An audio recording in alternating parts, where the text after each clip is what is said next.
이분도 역사 또 학자이시고 전 원광대 또 교수도 역임하셨습니다.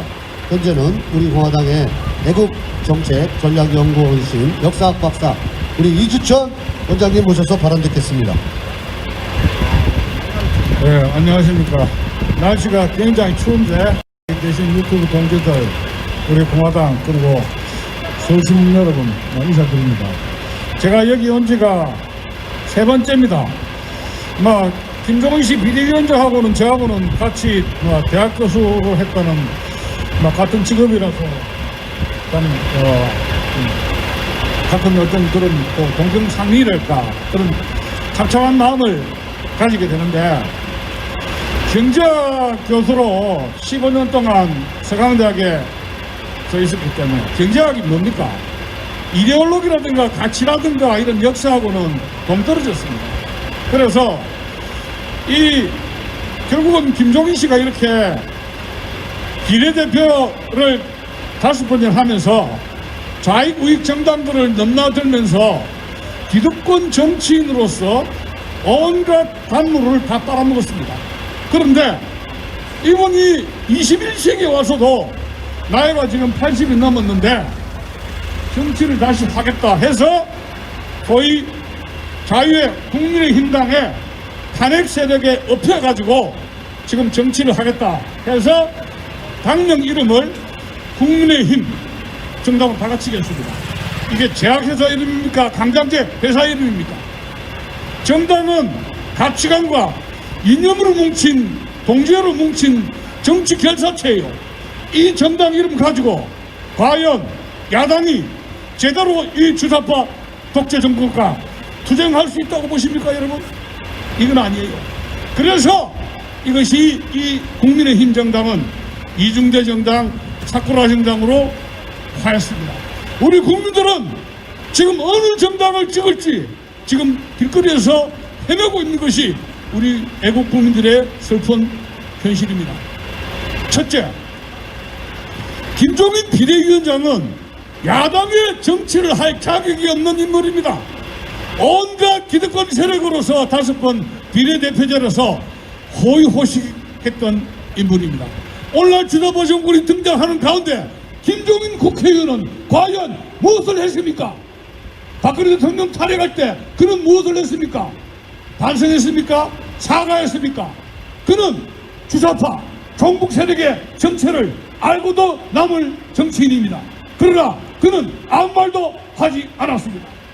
태극기 집회들이 3년 동안에 광화문에서 태극기를 흔들 때 김종인은 무엇을 했습니까?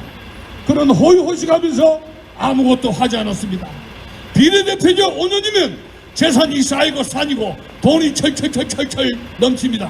그렇기 때문에 그의 옷 구두를 보면은 100만원, 200만원짜리 명품으로 가득 찬 채 우리의 눈을 휘둥그레 하게 하고 있습니다. 좌우에게 넘나들면서 이러한 카멜레온 정치가 이제는 정계에서 퇴출되어야 합니다. 저는 국민의 이름으로 김종인 씨가 정치권에서 퇴출되기를 조용히 은퇴해서 집안에서 손자 애나 보기를 간절히 부탁을 드리는 것입니다. 두 번째, 며칠 전에 김종인 씨는 사과를 했습니다. 그 사과의 내용을 제가 보니까 김종인 씨는 그가 가진 역사관, 시국관이 상당히 문제가 있다는 것입니다. 첫 번째, 김종인 씨의 역사관 문제입니다. 그는 5.18에 대해서 사과했습니다. 그런데 광주 망할동에 저도 몇 번 가봤습니다만 거기에서 잘한다고 해서 호남에서 광주에서 표를 찍어줄 만큼 광주 사람들이 바보는 아니라는 점입니다. 지금 5.18 유공자 때문에 대한민국이 들들들들 끓고 있습니다. 20대 30대 청년들은 5.18 유공자들 때문에 취업을 모른다고 발을 동동동동동동 오늘도 굴리고 있습니다. 5.18 민주화 유공자가 몇 명인지 몇 누구인지 이 세상에 아무도 모릅니다. 그리고 광주시청이 5.18 유공자 5.18 문제에 대해서 전권을 행세하고 있습니다. 지금 봉투를 뭐 하는 겁니까? 얼마를 누구에게 갖다 주는지 아무도 모릅니다. 그렇다면 김종인 비대위원장은 5.18 망원동에 가서 사과하기 전에 5.18 유공자의 명단을 밝히라고 당당하게 이야기를 했어야 합니다. 또 한 가지, 지금 5.18 역사 왜곡 처벌법이 통과됐는데 그 5.18 처벌법이 학문적인 자유, 학문과 표현의 자유를 훼손한다고 비판을 했어야 합니다. 그러나 김종인 위원장은 아무 말도 하지 않았습니다. 그는 지금까지 20년, 30년 자랑하는 게 있습니다. 경제민주화 조항을 헌법에 넣었다. 어쩌고 저쩌고. 지금 경제민주화 조항 때문에 대한민국은 노동조합의 천국이 되었습니다. 이번에 새로 한 노동법도 노조를 강화시키면서 기업체들이 거의 기업활동, 장사를 할 수 없는 지경에 처해 있습니다. 그러나 김종인 위원장은 거기에 대해서 아무 말도 하지 않고 있습니다. 그는 과연 보수 정치인 맞습니까? 그는 사람은 끝에 자유가 법치가 훼손되었다 이렇게 이야기를 하고 있습니다. 여러분, 자유와 법치가 훼손된 정도가 아닙니다. 그는 대단히 안이한 시국관을 가지고 있습니다. 지금 대한민국은 자유와 법치가 훼손된 정도가 아니라 이 주사파 독재 정권에 의해서 다단계 공산화가 착착착착 진행되면서 그 다단계 공산화의 마지막은 남북 연방제인 것입니다. 북한의 독재자 김일성이가 그토록 수십 년 동안 간절히 원했던 공산적화 통일의 마침표를 짓게 되는데, 그러한 단계로서 이번에 국회에서 수차례의 악법들이 통과되었습니다. 거기에서 김종인 위원장은 과연 무엇을 했습니까? 그는 아무것도 하지 않았습니다. 그러고도 그는 보수 정치인으로서 80이 넘는 자가 정치를 한다고 바로 국민의힘 앞에서 파리를 들고 앉아 있습니다. 그는 사쿠라 정치인입니다.